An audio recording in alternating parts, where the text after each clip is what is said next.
प्रभा साक्षी news network के खास कार्यक्रम जनगण मन में आप सभी का स्वागत है।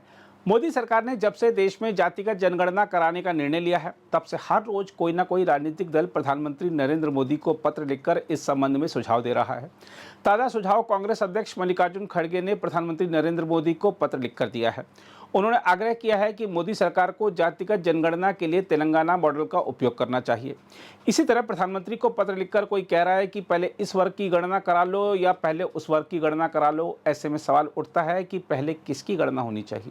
इसके जवाब में उच्चतम न्यायालय के वरिष्ठ अधिवक्ता और भारत के PIL मैन के रूप में विख्यात अश्विनी उपाध्याय ने जो सुझाव दिए हैं वह सबसे अलग हैं और वाकई सरकार को इस पर विचार करना ही चाहिए। 70,000 करोड़ का कॉमनवेल्थ घोटाला हुआ था और 15 साल के बाद सुरेश कलमाडी जी बरी हो गए। पूरी जिंदगी भ्रष्टाचार के खिलाफ लड़ने वाले अशोक खेमका जी रिटायर हो गए। एक गांव में एक भी मुस्लिम नहीं है, 100% हिंदू है और वहां 3,000 मुस्लिम बच्चों का बर्थ सर्टिफिकेट बन गया। एक मजदूर हॉस्पिटल में गया था, उसके सर में चोट लगी थी, उसको बेहोशी का इंजेक्शन दिया, सर का इलाज तो किया लेकिन उसकी किडनी भी निकाल दिया। और कलकत्ता में जो डॉक्टर बेटी का बलात्कार हुआ था, इसकी हत्या हुई थी, उसके पिताजी कह रहे हैं ना हमको CBI पे भरोसा है ना हमको भारत के कोर्ट के ऊपर भरोसा है। ये हो रहा है भारत में, जो भगवान श्री राम की जन्मभूमि है, भगवान कृष्ण की जन्मभूमि है, भगवान महावीर की जन्मभूमि है, गुरु गोविंद सिंह जी की जन्मभूमि है, छत्रपति शिवाजी महाराज की जन्मभूमि है, गौतम बुद्ध की जन्मभूमि है, स्वामी विवेकानंद महर्षि दयानंद की जन्मभूमि है। मैं आप लोगों से आग्रह कर रहा हूं, अपने फेसबुक, ट्विटर, इंस्टाग्राम पे आवाज उठाइए, बोलिए, दल गुलामी छोड़िए। पॉलिटिकल पार्टियां जितना कहती हैं कि उतना मत करिए, थोड़ा अपना बुद्धि विवेक उपयोग करिए, नहीं तो पॉलिटिकल पार्टियां आपका मानसिक खतना कर देंगी। आवाज उठाइए कि सबसे पहले घूसखोर, कमीशनखोर नेताओं, अधिकारियों, कर्मचारियों की जनगणना होनी चाहिए। सबसे पहले तोलाबाजों और हवालाबाजों की जनगणना होनी चाहिए। सबसे पहले जमाखोरों, मिलावटखोरों की जनगणना होनी चाहिए। काला बाजारियों की जनगणना होनी चाहिए। सबसे पहले भारत में नशा तस्करों की जनगणना होनी चाहिए, जो पूरे भारत को बर्बाद कर रहे हैं, हमारी युवा पीढ़ी को बर्बाद कर रहे हैं। मानव तस्करी करने वालों की जनगणना होनी चाहिए, जो हमारी छोटी छोटी बच्चियों को, हमारे बच्चों को किडनैप कर रहे हैं। जनगणना होनी चाहिए सबसे पहले लब जिहाद, लैंड जिहाद करने वालों की। जनगणना होनी चाहिए जो भारत में मज़ारें बन रही हैं, दरगाहें बन रही हैं और पक्के कब्रिस्तान बन रहे हैं, क्योंकि मज़ार, दरगाह, पक्का कब्रिस्तान बनाना और मज़ार, दरगाह, पक्के कब्रिस्तान पे जाना इस्लाम में हराम है। अरब, दुबई, कुवैत, बहरीन में एक भी मज़ार नहीं है, एक भी दरगाह नहीं, एक भी पक्का कब्रिस्तान नहीं। तो सबसे पहले उसकी जनगणना होनी चाहिए। जनगणना होनी चाहिए कि भारत में 1950 में कितने चर्च थे और आज की डेट में कितने चर्च। जनगणना इस बात की होनी चाहिए कि भारत में कितने लोग धर्मांतरण कराने वालों की मदद करते हैं और कितने लोग धर्मांतरण करा रहे हैं। जनगणना इस बात की होनी चाहिए कि भारत में कितने रोहिंग्या और बांग्लादेशी घुसपैठिए हैं और कितने लोग इन घुसपैठियों की मदद करते हैं। जनगणना इस बात की होनी चाहिए कि जो अंग्रेजों ने 99 साल की लीज पे जमीन दिया था चर्चेज को, मिशनरीज को, उसमें से कितनी जमीन आज भी चर्च और मिशनरी के पास है और कितनी जमीन हमने वापस ले लिया है। जनगणना इस बात की होनी चाहिए कि भारत में 1950 में जो वक्फ प्रॉपर्टी थी वो कितनी थी और आज की डेट में वक्फ प्रॉपर्टी कितनी है, और ये वक्फ प्रॉपर्टी कैसे बढ़ी, क्यों बढ़ी, इस पे भी एक चिंतन होना चाहिए। जनगणना होनी चाहिए कि भारत में कितने भ्रष्ट सिपाही हैं, भ्रष्ट दरोगा हैं। भारत में जनगणना इस बात की भी होनी चाहिए कि भारत में कुल कितने भ्रष्ट हवलदार हैं, भ्रष्ट थानेदार हैं, भ्रष्ट पेशकार हैं, भ्रष्ट तहसीलदार हैं, भ्रष्ट कलेक्टर हैं, भ्रष्ट कप्तान हैं। जनगणना होनी चाहिए भ्रष्ट लेखपालों की, भ्रष्ट कानूनगो की, भ्रष्ट पेशकारों की।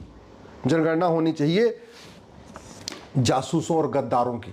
जनगणना होनी चाहिए थाने के भ्रष्टाचार से मरने वालों की। जनगणना होनी चाहिए जो तहसीलदार के भ्रष्टाचार से परेशान होकर आत्महत्या कर ले रहे हैं, उनकी जनगणना होनी चाहिए। जनगणना होनी चाहिए भ्रष्ट जजों की, जो पैसा लेके सीधे सीधे न्याय बेच रहे हैं। जनगणना होनी चाहिए ऐसे लोगों की जो 10-10 हज़ार रुपये पे झूठी गवाही देते हैं। जनगणना होनी चाहिए फर्जी SC/ST केस में फंसे हुए लोगों की। जनगणना होनी चाहिए फर्जी दहेज के केस में फंसे हुए लोगों की। जनगणना होनी चाहिए फर्जी छेड़छाड़ और बलात्कार से में फंसे हुए लोगों की। जनगणना होनी चाहिए एयर पोल्यूशन, वाटर पोल्यूशन से मरने वालों की। जनगणना होनी चाहिए रोड एक्सीडेंट से मरने वालों की। जनगणना होनी चाहिए जमीन विवाद में जो झगड़े होते हैं उससे मरने वालों की। जनगणना होनी चाहिए फर्जी आधार बनाने वालों की। जनगणना होनी चाहिए फर्जी राशन कार्ड बनाने वालों की। जनगणना होनी चाहिए फर्जी बर्थ सर्टिफिकेट बनाने वालों की। जनगणना होनी चाहिए फर्जी डेथ सर्टिफिकेट बनाने वालों की। जनगणना होनी चाहिए फर्जी वसीयत बनाने वालों की और फर्जी विरासत बनाने वालों की। जब तक इनकी जनगणना नहीं होगी तब तक बाकी जनगणना से कोई फायदा नहीं होगा। जनगणना कराना है तो सबसे पहले सड़े हुए कानूनों की जनगणना करनी चाहिए। जो सड़े हुए कानून है इनकी संख्या कितनी है इसकी गणना होनी चाहिए। जनगणना होनी चाहिए जो खुलेआम डिस्ट्रिक्ट कोर्ट और हाई कोर्ट में न्याय बिक रहा है इसकी जनगणना होनी चाहिए कि कितने लोग न्याय बेच रहे हैं और कितने लोग न्याय खरीद रहे हैं। इसकी जनगणना हम नहीं कर रहे हैं। इलेक्शन रिफॉर्म की बात नहीं हो रही है, पुलिस रिफॉर्म की बात नहीं हो रही है, जुडिशियल रिफॉर्म की बात नहीं हो रही है, एडमिनिस्ट्रेटिव रिफॉर्म की बात नहीं हो रही है, जस्टिस विद इन ईयर लागू करने की बात नहीं हो रही है, मजहब के आधार पर बने नियम कानून खत्म करने की बात नहीं हो रही है, मजहब के आधार पर बने मंत्रालय और आयोग को खत्म करने की बात नहीं हो रही है, मजहब के आधार पर जो लोन दिया जा रहा है, वजीफा दिया जा रहा है, इसको खत्म करने की बात नहीं हो रही है। भारत में मदरसों की संख्या मुगलों के समय 1000 के थी, लगभग 1000 थी। 5 साल में मुगलों ने 1000 मदरसे खुलवाए थे। आज की डेट में संख्या 3 लाख क्रॉस हो गई है। क्यों क्रॉस हुई, कैसे हुई, कौन फंडिंग कर रहा है, इस पे चिंतन नहीं हो रहा है। भारत बर्बादी की तरफ जा रहा है। भारत में जिहाद बढ़ रहा है, भारत में मजहबी उन्माद बढ़ रहा है, उस पर चिंतन नहीं हो रहा है। भारत में किस तरीके से अलगाववादी विचार तेजी के साथ फैल रहा है, उस पर चिंतन नहीं हो रहा है। 9 राज्यों में हिंदू खत्म हो गए, वो डेमोग्राफी क्यों बदली है, उस पर चिंतन नहीं हो रहा है। 800 जिलों में से 200 जिलों में हिंदू खत्म हो गए, वो क्यों हो रहा है ऐसा, क्यों डेमोग्राफी बदल रही है, इस पर चिंतन नहीं हो रहा है। 6000 तहसीलों में से 1500 तहसीलों में हिंदू खत्म हो गए, इस पर चिंतन नहीं हो रहा है। पूरा का पूरा भारत का बॉर्डर अनसेफ हो चुका है। भारत के बॉर्डर पे कुल 300 तहसीलें हैं, उनमें 300 की 300 तहसीलों की डेमोग्राफी बदल गई है। चाहे वो महाराष्ट्र का बॉर्डर है, चाहे राजस्थान का बॉर्डर है, चाहे गुजरात का बॉर्डर है, या आपका कश्मीर का बॉर्डर है, चाहे उत्तराखंड का बॉर्डर है, चाहे वो बिहार का बॉर्डर है, असम का बॉर्डर है, बंगाल का बॉर्डर, गोवा का बॉर्डर, जो भी बॉर्डर है, उस पूरे बॉर्डर की जो पट्टी है ना, उस पूरी पट्टी की डेमोग्राफी बदल गई है। उस पर चिंतन नहीं हो रहा है। भारत की 50% समस्याओं का मूल कारण जनसंख्या विस्फोट है, उस पर चिंतन नहीं हो रहा है कि कैसे इसको रोका जाए। भारत की जासूसों की जनगणना नहीं हो रही है, गद्दारों की जनगणना नहीं हो रही है, पाखंडियों की जनगणना नहीं हो रही है, देश विरोधी नेताओं की जनगणना नहीं हो रही है, देश विरोधी अभिनेताओं की जनगणना नहीं हो रही है। मेरा मानना है कि भारत की कोई भी समस्या लाइलाज नहीं है, भारत की कोई भी समस्या विश्वव्यापी नहीं है। भारत में जो समस्याएं हैं ये अरब, दुबई, कुवैत में नहीं है। भारत में जो समस्याएं हैं ये चीन और जापान में नहीं है, सिंगापुर में नहीं है, अमेरिका में नहीं है, रूस में नहीं है, लेकिन ये समस्याएं भारत में हैं। ये तो महापुरुषों का देश है, ये तो ऋषियों महर्षियों का देश है, ये तो ज्ञानियों का देश है, ये तो भगवान ने खुद यहाँ अवतार लिया है। फिर इतनी समस्या भारत में क्यों है? चीन जापान में क्यों नहीं है? आपके सिंगापुर में क्यों नहीं है? आपके अरब, दुबई, कुवैत में क्यों नहीं है? काश हमारे सांसद विधायक ऐसी चीजों पे सवाल उठाते। दुर्भाग्य आप देखिए, गुंडे, बदमाश, मौवाली पार्षद प्रधान बन रहे हैं, सांसद विधायक बन रहे हैं, और इस घटिया कानून को बदलने पे कोई चर्चा ही नहीं हो रही है। 5 करोड़ मुकदमों के कारण 5 करोड़ परिवार टेंशन में है। 5 करोड़ परिवार का मतलब 30 करोड़ भारतीय टेंशन में है, लेकिन ये पुलिस व्यवस्था को बदलने, प्रशासनिक व्यवस्था को बदलने, न्यायिक व्यवस्था को बदलने पर कोई चर्चा ही नहीं हो रही है। भारत में सड़े हुए कानून चल रहे हैं, सड़े हुए कानूनों को बदलने पे कोई चर्चा ही नहीं हो रही है। आज भी नहीं चर्चा हो रही है। राष्ट्र की सुरक्षा के लिए खतरे बढ़ते चले जा रहे हैं, फिर भी जो राष्ट्र की नेशनल सिक्योरिटी एक्ट को अमेंड करके इसको बदलने पे कोई चर्चा ही नहीं हो रही है। देश की एकता अखंडता को खतरा हुआ है, फिर भी कोई चर्चा ही नहीं हो रही है। आज तक किसी की नागरिकता नहीं खत्म हुई, फिर भी 1955 बने जो सिटीजनशिप एक्ट को बदलने पर कोई चर्चा ही नहीं हो रही है।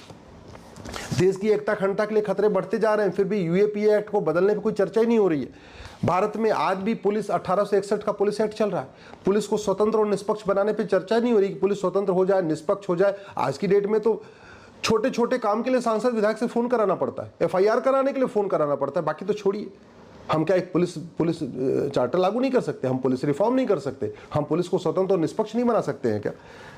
पूरी दुनिया में मंगल पे चले गए, चंद्रमा पे चले गए, और आज तक हम नार्को पॉलीग्राफ ब्रेन मैपिंग कानून नहीं बना रहे। झूठ पकड़ने के लिए हम पूरे हर जिले में एक लैब नहीं बना रहे। भारत की आधी समस्या खत्म हो जाएगी अगर हम झूठ को गंभीर अपराध घोषित कर दें।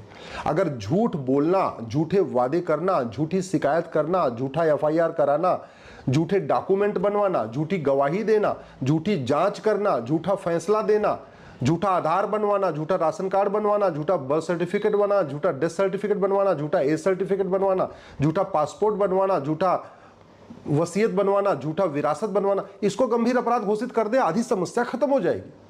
लेकिन नहीं, और इसको करने में कोई बहुत लागत भी नहीं आएगी, कोई एक पैसे का काम नहीं होना, 5 साल के अंदर ये सब काम हो सकते हैं।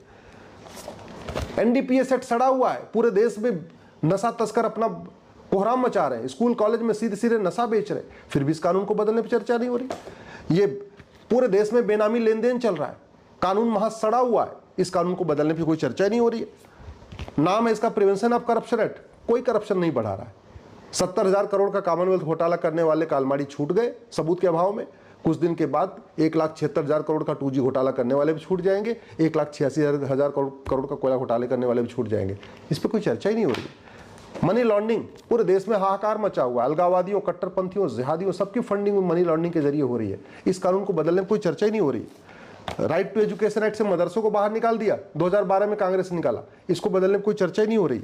आज भी देश का विभाजन माइनॉरिटी मजहब के आधार पर हुआ था, फिर भी माइनॉरिटी कमीशन चल रहा है, माइनॉरिटी फिर मिनिस्ट्री चल रही है। माइनॉरिटी कौन है किसी को नहीं पता, माइनॉरिटी को डिफाइन करने पे चर्चा नहीं हो रही है। हेट स्पीच को डिफाइन नहीं किया जा रहा, माइनॉरिटी को डिफाइन नहीं किया जा रहा है, धर्म क्या है, रिलीजन क्या है, इसको डिफाइन नहीं किया जा रहा है। भारत में जस्टिस विद इन ईयर के ऊपर चर्चा नहीं हो रही है, बस जिस पे नहीं होना चाहिए उस पे हो रही है, और जो काम करना चाहिए वो नहीं हो रहा है। क्यों? क्योंकि पॉलिटिकल पार्टियों ने आपका मानसिक खतना कर दिया है, आपको उन्होंने दल गुलाम बना दिया है, आपकी सोचने समझने की क्षमता खत्म कर दिया है। अगर आप वास्तव में देश का भला चाहते हैं तो 5,000 फेसबुक फ्रेंड बनाइए और जो सही बात हो उसको लिखना शुरू करिए, उससे देश में जागरूकता आएगी। अगर आप भी लेना चाहते हैं देश दुनिया की तमाम जानकारी तो आज ही सब्सक्राइब करें हमारे चैनल को। साथ ही नीचे दिए बेल आइकन को जरूर दबाएं ताकि हर अपडेट आप तक पहुंच सके।